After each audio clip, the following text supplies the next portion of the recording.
እምነትም ተስፋ ስለምናደርገው ነገር የሚያስረግጥ የማናየውንም ነገር የሚያስረዳ ነው። አሜን።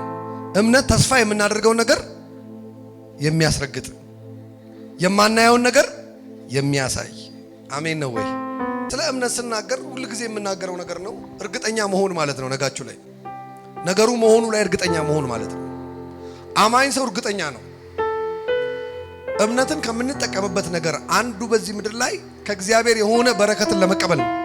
ለኑሯችን ነው አንዱ።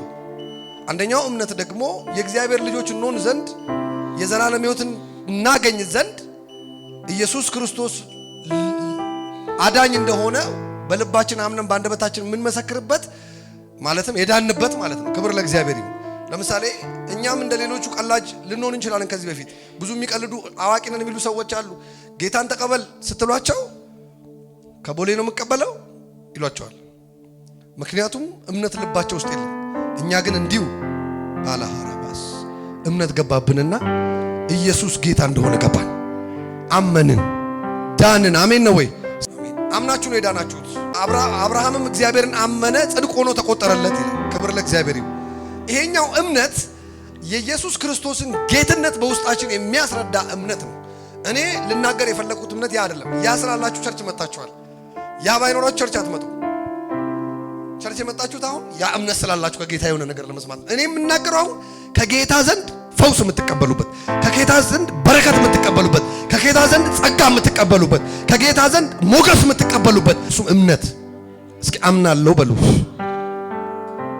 እምነት ከመስማት ነው፣ መስማትም በእግዚአብሔር ቃል። ደጋግማችሁ እስኪ እግዚአብሔርን ቃል አጥኑ። በእምነታቸው የወረሱን ሰዎች፣ በእምነታቸው ድል ያደረጉትን ሰዎች አባቶች ያለፉ፣ በእምነታቸው ታሪክ ሰርተው ያለፉ፣ በእምነታቸው ብዙ ነገር አድርገው ያለፉ።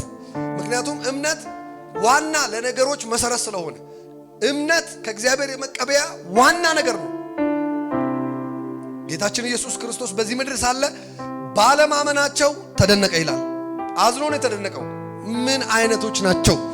እንዴት ቢያስቡ ነው አለማመን? ደግሞ በሌላ ስፍራ እንዲህ ያለ እምነት እንኳን በእስራኤል አላየሁም ብሎ ተደነቀ ይላል። ክብር ለእግዚአብሔር ይሁን።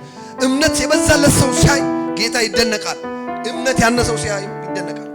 ለዚህ ነው የሰናፍጭ ያህል ቅንጣት ያህል እምነት ቢኖራችሁ ይህን ተራራ ተነቅለ ወደ ምድር ተወርወር ብትሉት ይሆንላችኋል አለ። የሰናፍጭ ትንሽ ናት እኮ በጣም ታይኒ ትንሽ እምነት ብዙ ስራ ትሰራለች እያላቸው ማላካታ ላባስ እጃችሁን ከፍ አድርጉ። በጌታ በኢየሱስ ስም ዛሬ ማለዳ እምነታችሁ ይጨምር።